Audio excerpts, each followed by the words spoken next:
In a small town tucked away in the Midwest, life moved at a slow pace. The streets were lined with old brick buildings, and the air always carried the faint smell of fresh bread from the local bakery. People knew each other by name, and routines rarely changed. Among them lived a woman named Clara Bennett, who was as ordinary as they came but had a heart that stood out. Clara worked as a schoolteacher during the week, teaching kids about history, science, and kindness. On weekends, she spent her time in her backyard garden growing tomatoes, peppers, and herbs. Her garden wasn't just a hobby, it was her happy place. She loved watching tiny seeds turn into plants that gave life to something bigger. It reminded her of how even the smallest acts could make a difference. One chilly autumn evening, Clara decided to take a walk after finishing her grocery shopping. The sun was setting, painting the sky in shades of orange and pink. As she strolled along the quiet road leading toward the edge of town, she noticed someone sitting under a bridge. At first glance, it looked like a pile of blankets, but as she got closer, she saw it was a man. His clothes were worn out, his hair unkempt, and his face weathered by years of hardship. He sat hunched over, clutching an empty cup. Clara stopped in her tracks. Something inside her tugged at her conscience. She hesitated for a moment, unsure if approaching him was the right thing to do. After all, she'd heard stories about people taking advantage of others' generosity. But then she looked again. There was no anger or malice in his eyes, just hunger and exhaustion. That look stayed with her. She reached into her bag and pulled out the sandwich she had packed for herself. It wasn't much, just peanut butter and jelly. But it was something. Slowly, she walked up to him and held out the sandwich. "Here," she said softly, trying not to startle him. "I thought you might be hungry." The man looked up, surprised. For a second, he didn't say anything, as if he couldn't believe what was happening. Then with a shaky voice, he muttered, "Thank you." He took the sandwich and unwrapped it carefully, almost reverently. Clara felt a lump in her throat. She wanted to stay longer, ask him questions, maybe learn more about him, but she didn't want to intrude. Instead, she simply said, "I'll bring more food tomorrow." True to her word, Clara returned the next day, and the day after that. Each visit started the same way. She brought food, sometimes leftovers from dinner, sometimes freshly baked bread. Over time, their conversations grew longer. She learned bits and pieces about his life. He told her he used to work at a factory until it shut down. He mentioned losing touch with family and friends because of mistakes he made when times got tough. And he shared how hard it was to find steady work or even a safe place to sleep at night. Despite everything he'd been through, there was still a spark of hope in him. He spoke fondly of music, saying he used to play the guitar back in the day. One afternoon, Clara brought him an old acoustic guitar she found at a garage sale. His face lit up when he saw it.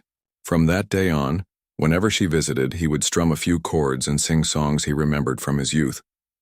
Music seemed to give him a sense of purpose, a reminder of who he once was. For Clara, these visits became more than just charity. They were a way to connect with someone who reminded her of the struggles many people faced silently. She admired his resilience, his ability to keep going despite having so little. In return, he appreciated her kindness, often telling her, "You're the only person who hasn't looked at me like I'm invisible." But not everyone in town shared Clara's perspective. Some neighbors whispered behind her back, calling her reckless for associating with a homeless man. A few warned her that she was putting herself in danger. Clara tried not to let those comments bother her, but deep down they did. She began keeping their meetings private, visiting him late in the evenings when fewer people were around. Their bond grew stronger with each passing month. What started as a random act of kindness turned into a genuine friendship. Clara realized she wasn't just helping him, he was helping her too. Talking to him reminded her of the importance of empathy and understanding. It made her see the world differently, beyond the comfort of her own life. Little did Clara know this connection would lead to events far beyond anything she could have imagined. Their lives were about to change in ways neither of them expected. But for now, they continued meeting under the bridge, sharing meals, laughter, and moments of quiet companionship.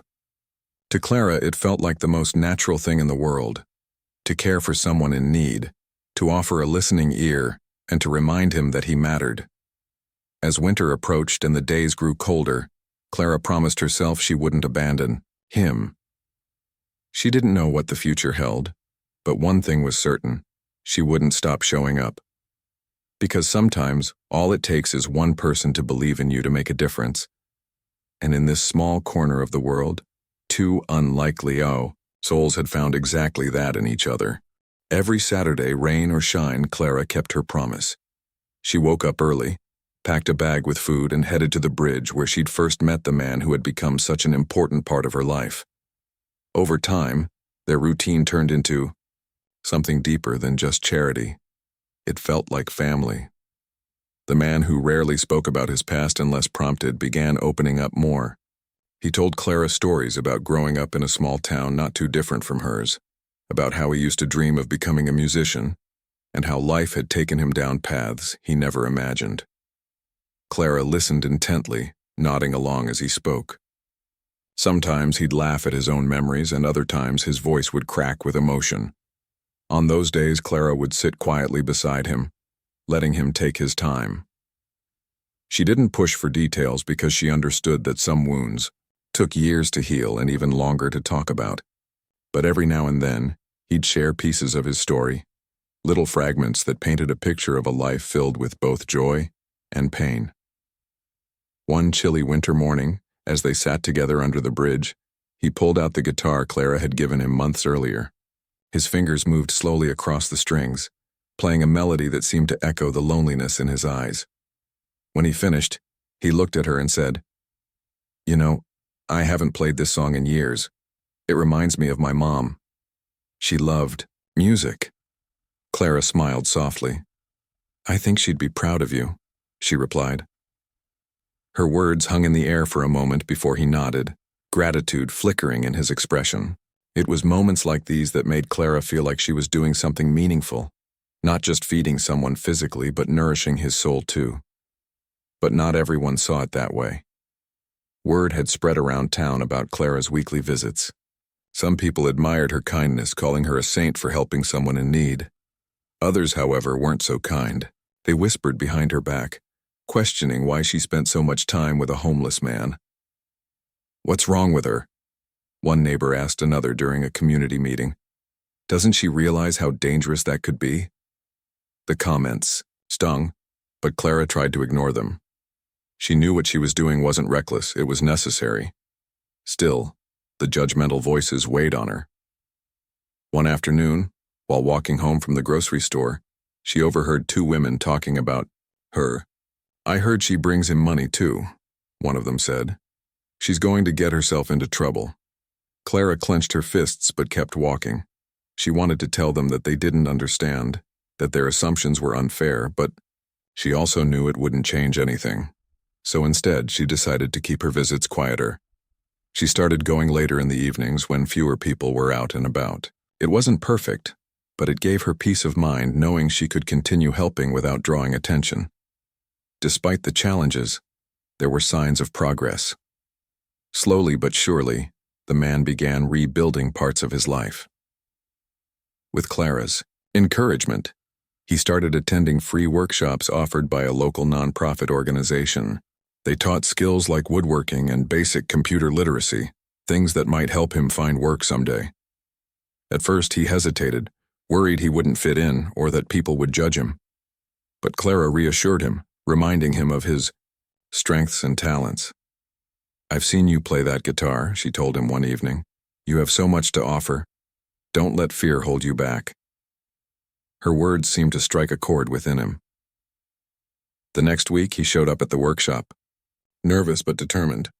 By the end of the session, he was smiling, a rare sight for someone who had carried the weight of the world on his shoulders for so long. As weeks turned into months, Clara noticed subtle changes in him. He started taking better care of himself, shaving regularly and wearing cleaner clothes. He even landed a part-time gig playing music at a nearby cafe. It wasn't much, but it gave him a sense of purpose. Every Friday night, he'd perform covers of old folk songs and original compositions he wrote himself. Clara attended whenever she could, cheering him on from the corner of the room. Seeing him thrive filled Clara with pride, but it also deepened her commitment to their friendship. She realized that helping someone wasn't just about giving them food or shelter. It was about believing in them when no one else did. It was about showing up consistently, even when it wasn't easy. And most importantly, it was about treating them like a human being worthy of love and respect. Still, there were moments when doubt crept in. Late at night, after returning home from her visits, Clara would lie awake wondering if she was doing enough. Was bringing him food and encouraging him to attend workshops truly making a difference? Or was she simply putting a band-aid on a much bigger problem? These thoughts haunted her, but she pushed through them, reminding herself that every small act mattered. Little did Clara know their bond was about to face its biggest test yet. Life has a way of throwing curveballs when you least expect them, and soon Clara would find herself caught in a storm unlike any she'd ever experienced. But for now, she focused on the present, the man sitting across from her, strumming his guitar and humming a tune that sounded like hope. Their connection had grown stronger with each passing day, weaving threads of trust and understanding between them. Clara couldn't have predicted what lay ahead, but she vowed to stand by him no matter what. Because sometimes the simplest acts of kindness can lead to the most extraordinary outcomes. And in this quiet corner of the world, 2 lives had already begun to transform in ways neither of them could have imagined. The weeks rolled by and life seemed to settle into a rhythm for Clara and the man under the bridge. Their bond had grown stronger than ever, built on trust, shared meals, and countless conversations. He was no longer just someone she helped. He had become a friend, a person whose laughter brightened her days and whose struggles weighed heavily on her heart. But as much as Clara cared about him, there were still pieces of his past that remained shrouded in mystery. She didn't pry, respecting his need to keep certain things private. Still, she couldn't shake the feeling that something big was hiding beneath the surface. One crisp spring morning, as Clara prepared breakfast at home, her phone rang. The caller ID showed an unfamiliar number. Curious, she answered. On the other end was a voice, deep, authoritative, and slightly impatient. "Is this Clara Bennett?" the man asked. "Yes, this is Clara," she replied, clutching the phone tighter. Something about the tone made her uneasy. "I'm calling from the U.S. National Guard," the voice continued. Clara's stomach dropped. Her mind raced with questions.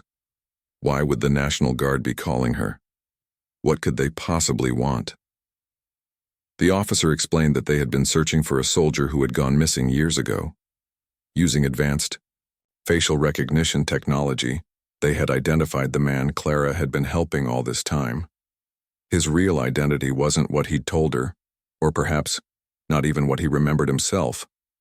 According to the military records, he was a sergeant who had served multiple tours overseas before disappearing, without a trace nearly 2 decades earlier.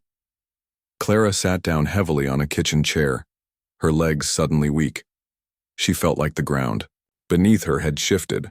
All this time she thought she knew him, the man under the bridge, the musician, her friend.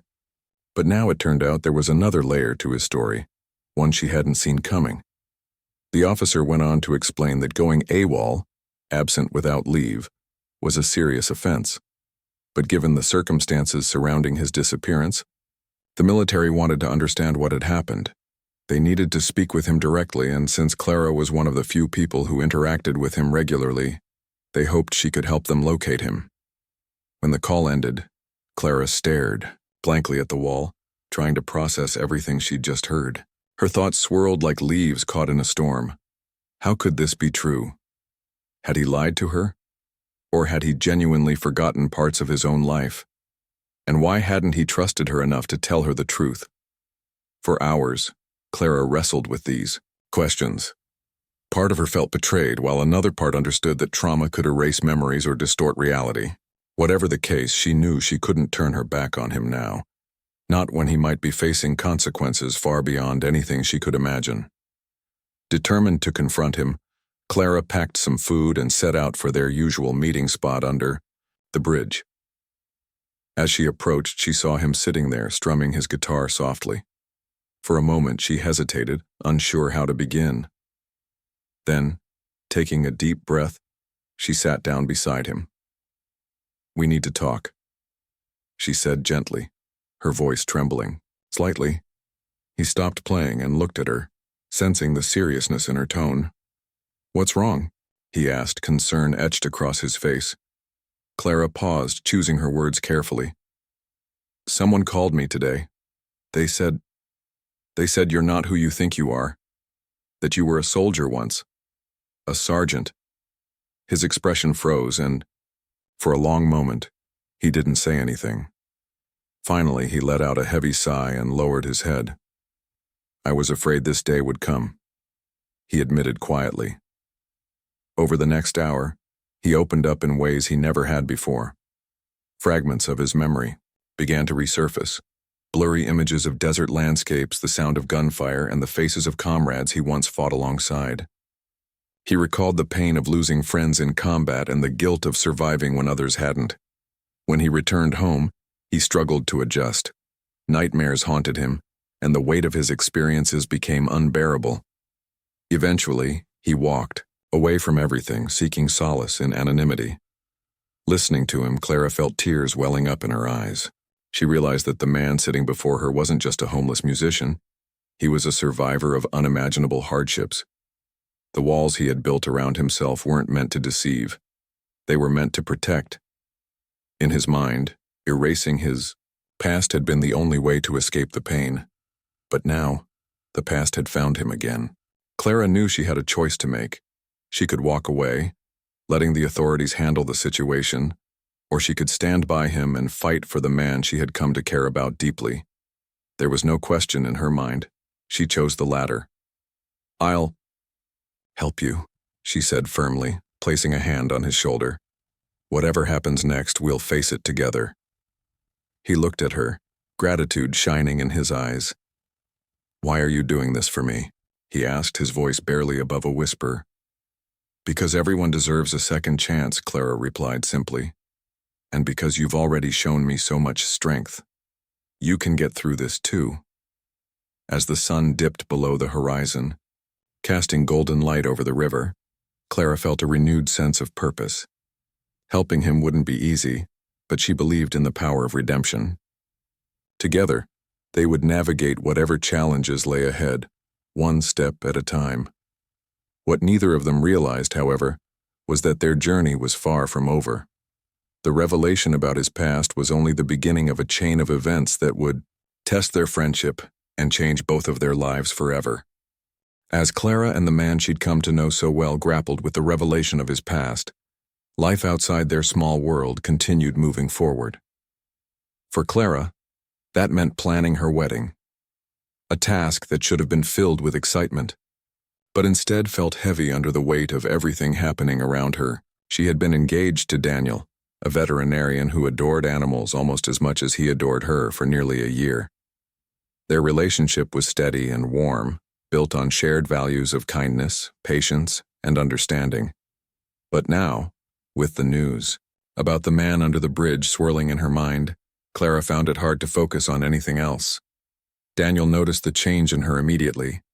"You've been distant lately," he said one evening as they sat together on the couch flipping through wedding invitations. His tone wasn't accusatory, just concerned. "Is everything okay?" Clara hesitated, unsure how much to share. The truth was complicated, messy, and potentially overwhelming. How could she explain that the person she had been helping for years wasn't who he claimed to be, that he was actually a missing soldier whose past had finally caught up with him? And worst of all, how could she tell Daniel that she felt torn between her future with him and her commitment to someone from her past? "I'm just stressed about the wedding," she lied, forcing a smile. It wasn't entirely untrue. The thought of organizing such a big event while dealing with everything else was daunting. But deep down, she knew the real source of her distraction wasn't table settings or flower arrangements. Daniel didn't press further, though Clara could tell he sensed there was more to the story. Instead, he wrapped an arm around her shoulders and pulled her close. "We'll get through this together," he said softly. "Whatever it is." His words brought tears to her eyes, not because they were comforting, but because they reminded her of the choice she faced. Could she really balance two lives so different from each other? Was it fair to ask Daniel to stand by her side when she couldn't fully let go of the promises she'd made to someone else? Meanwhile, the man under the bridge, now revealed to be a former sergeant, was struggling too. After learning the truth about his identity, he disappeared again, leaving behind only a note for Clara. It read, "Thank you for seeing me when no one else did. Thank you for feeding my body and soul. I don't deserve your kindness, but I'll never forget it." When Clara found the note tucked inside her bag after one of their meetings, her heart sank. She had hoped he would stay, that they could face whatever came next together. But she understood why he left. The fear of being judged, punished, or forced back into a life he had tried so hard to escape must have been unbearable. Still, his absence left a void in her life that she couldn't ignore. Determined not to give up, Clara decided to reach out to his family. The National Guard officer who had contacted her provided some information about his background, including the names of his parents. With a mix of nerves and hope, Clara called them, introducing herself cautiously. At first, they were skeptical, unsure whether to trust her intentions. But as Clara explained everything, their friendship, her efforts to help him, and the recent discovery, they softened. "We thought we'd lost him forever," his mother said, her voice trembling. "Thank you for finding him, for caring enough to look beyond the surface." Through long phone calls, Clara learned more about his life before he vanished. They told her stories of a bright young man who loved music and adventure, who joined the military out of a sense of duty, but returned broken by war. They described the pain of watching him slip away, unable to reach him despite their best efforts. Hearing these details made Clara realize just how deeply his disappearance had affected those who loved him most.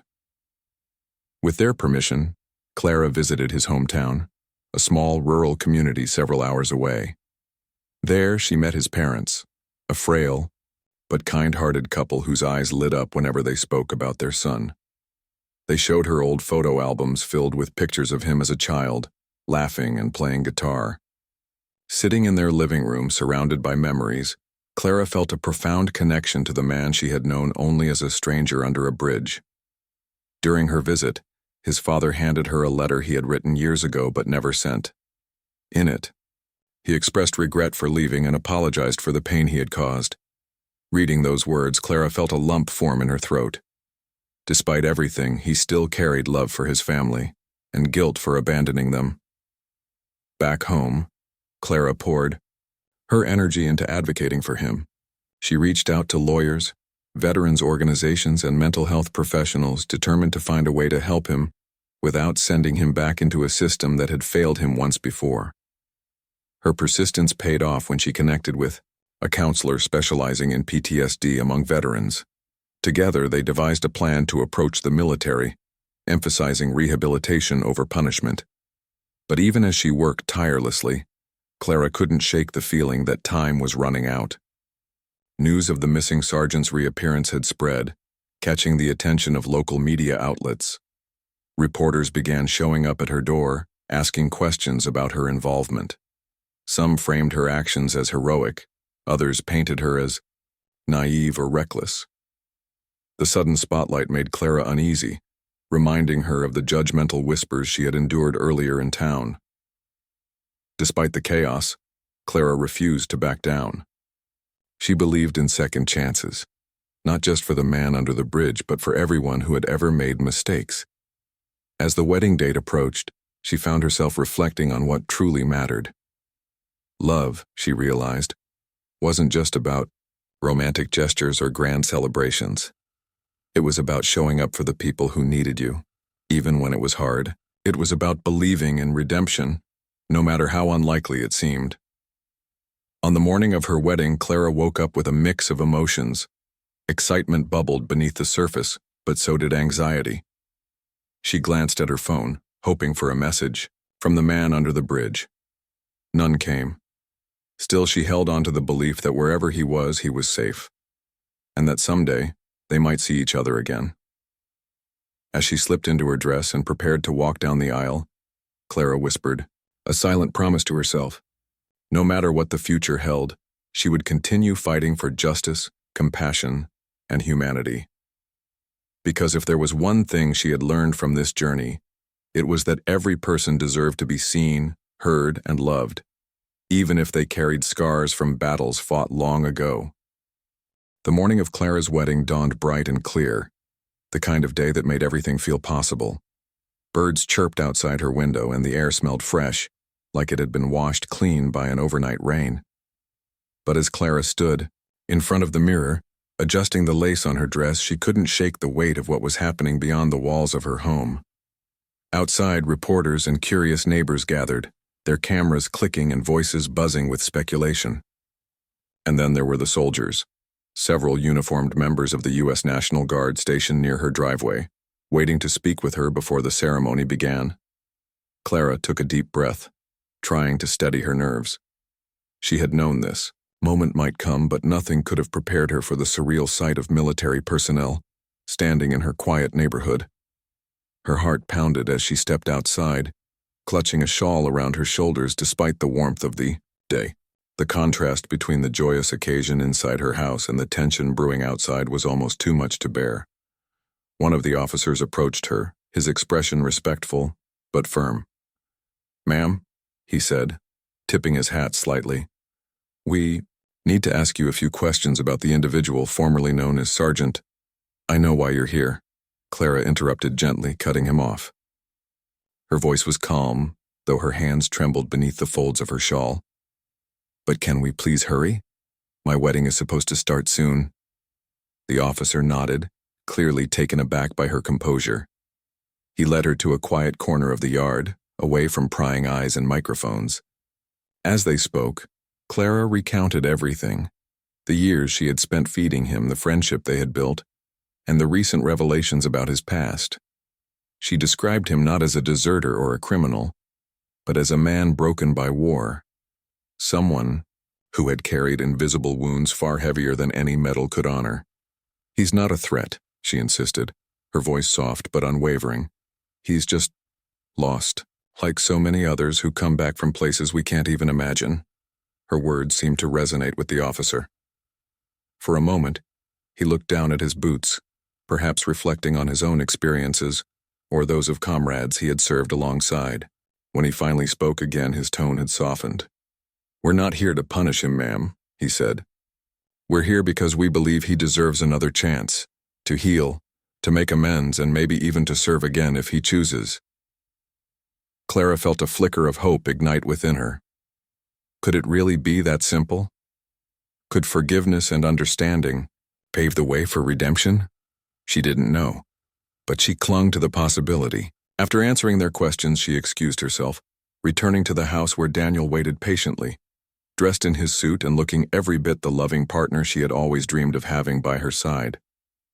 "Are you okay?" Daniel asked, as soon as she walked in.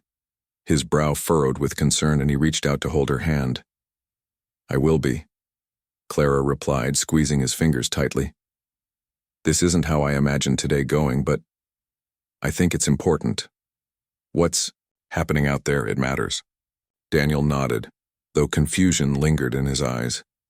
He didn't fully understand the depth of Clara's connection to the man under the bridge, but he trusted her judgment. That trust meant more to Clara than anything else in that moment. Together, they decided to proceed with the wedding, refusing to let fear or chaos overshadow their commitment to each other. As guests arrived, whispers rippled through the crowd. Some were shocked by the presence of the National Guard. Others were moved by Clara's determination to stand up for someone society had long forgotten. When it came time for the vows, Clara paused midway through hers, turning briefly toward the assembled crowd.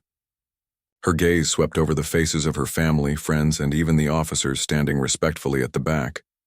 "I want to say something," she began, her voice steady, despite the lump in her throat. "Today is about love. Not just romantic love, but the kind of love that sees people for who they truly are. It's about believing in second chances even when they seem impossible. And it's about reminding ourselves that no one is beyond redemption. A hush fell over the gathering as Clara continued. There's someone who needs us to remember that right now, someone who has suffered more than most of us can comprehend. If we turn our backs on him, we lose a piece of our humanity. So today, I ask all of you to join me, not just in celebrating my marriage to Daniel, but in supporting a man who deserves a chance to rebuild his life. Her words hung in the air, raw and powerful. Tears welled up in several eyes, including Daniel's. When Clara finished speaking, the officiant cleared his throat and resumed the ceremony. But the mood had shifted. There was a newfound sense of purpose in the room, a collective understanding that this wasn't just a wedding anymore. It was a statement of faith in compassion and justice. After the ceremony, Clara met privately with the officers once again. This time, they informed her that the man under the bridge, now identified officially as a former sergeant, had turned himself in. He had heard about Clara's efforts on his behalf and wanted to face the consequences of his actions head-on. More importantly, he requested that Clara testify on his behalf during the upcoming proceedings. Standing in her wedding dress, surrounded by remnants of confetti and flower petals, Clara agreed without hesitation. Of course, she said simply. He's worth fighting for. In the weeks that followed, Clara prepared tirelessly for the hearing. She worked closely with lawyers and counselors, gathering evidence of his progress since reuniting with society. She highlighted the steps he had taken to rebuild his life, the workshops he attended, the music gigs he played, and the friendships he had formed. Most importantly, she emphasized the impact of trauma and how it had shaped his decisions. When the day of the hearing arrived, Clara stood before a panel of military officials, journalists, and spectators. Her hands shook slightly as she gripped the podium, but her voice remained strong. I'm not here to excuse what happened, she began. I'm here to remind everyone that behind every label, deserter, homeless person, veteran, is a human being. A human being who has dreams, regrets, and hopes just like the rest of us. She went on to describe their journey together, painting a vivid picture of resilience and transformation. By the time she finished speaking, there wasn't a dry eye in the room. Even the sternest-looking officials appeared visibly moved. In the end, the military granted leniency. Instead of facing severe punishment, the former sergeant was given the opportunity to complete community service and undergo counseling. It wasn't a perfect resolution, but it was a start. A chance to rewrite his story and find peace after years of turmoil. For Clara, the experience reinforced everything she had always believed. That kindness, persistence, and belief in others could move mountains. As she returned home to Daniel, exhausted but fulfilled, she knew their lives would never be the same. But that was okay. Sometimes, the greatest love stories aren't just about two people, they're about the ripple effects of compassion and the power of standing up for what's right, even when it's hard. Months passed after the hearing, and life slowly began to settle into a new rhythm for Clara, Daniel, and the man who had once lived under the bridge. The decision by the military to grant leniency instead of punishment marked a turning point, not just for him but for everyone involved. It was proof that second chances weren't just possible, they could be transformative. For Clara, it felt like the beginning of something bigger, a ripple effect of compassion that extended far beyond what she had imagined. The former sergeant, now free to rebuild his life, threw himself into community service with a determination that surprised even those closest to him. He worked at shelters, helping others who had fallen through society's cracks. He spoke openly about his struggles with PTSD, sharing his story at support groups and veterans events. His honesty resonated deeply with people who had faced similar battles, giving them hope that healing was possible. And through it all, he never stopped playing music. His guitar became more than just an instrument.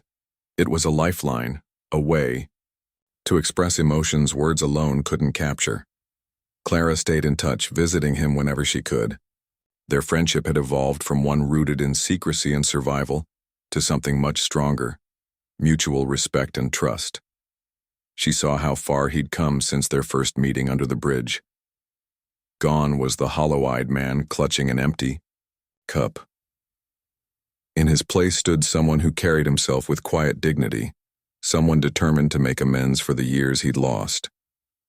One afternoon, as they sat together on a park bench overlooking the river, he turned to Clara and said, "I don't think I've ever properly thanked you." She smiled softly, brushing a strand of hair out of her face. "You don't need to thank me," she replied. "We're friends. That's what friends do. They show up for each other." He shook his head, his voice thick with emotion. "No, it's more than that. You didn't just feed me or listen to me. You believed in me when no one else did, not even myself. And because of you, I found a reason to keep going." His words lingered in the air, heavy with meaning. Clara felt tears prickling at the corners of her eyes, but she blinked them away. "Like I said before, everyone deserves a chance to start over," she told him firmly. "Even if it takes longer than we expect." Their conversation shifted to lighter topics: music, gardening, and plans for the future. He mentioned wanting to record some of the songs he'd written over the years, maybe even perform them at larger venues. Clara encouraged him every step of the way, reminding him of his talent and resilience. Watching him dream again filled her with pride. It was a reminder that sometimes the smallest acts of kindness could spark monumental change. But Clara wasn't content to stop there. Inspired by everything she had witnessed, she decided to take action on a larger scale. Together with her husband, Daniel, and the former sergeant, she launched a nonprofit organization aimed at supporting homeless veterans and bridging the gap between civilians and the military. They called it Second Chances, a nod to the idea that redemption was always within reach, no matter how far someone had fallen. The nonprofit quickly gained traction, thanks in part to the media attention surrounding Clara's wedding day testimony. People were moved by her story and eager to contribute. Donations poured in, allowing them to open a drop-in center where veterans could access resources like job training, mental health counseling, and housing assistance. Volunteers signed up in droves, inspired by Clara's unwavering belief in humanity. Even local businesses pitched in, offering discounted services or hiring veterans directly. Through it all, Clara remained humble, deflecting praise onto the team around her. "This isn't about me," she often said during interviews. "It's about showing people that we're stronger together. When we extend a hand to someone in need, we create ripples that spread farther than we realize." As the months turned into years, the impact of Second Chances grew exponentially. Veterans who had once felt invisible found purpose and belonging. Families reunited with loved ones they thought they'd lost forever. Communities came together, united by a shared mission to lift each other up. The man who had once lived under the bridge became one of the organization's most vocal advocates, using his story to inspire others to seek help and never give up. For Clara, the journey reinforced everything she had always believed: that kindness has the power to heal wounds, mend broken relationships, and transform lives. She often reflected on how different things might have been if she hadn't stopped. That chilly autumn evening to offer a sandwich to a stranger. Would he still be living under the bridge?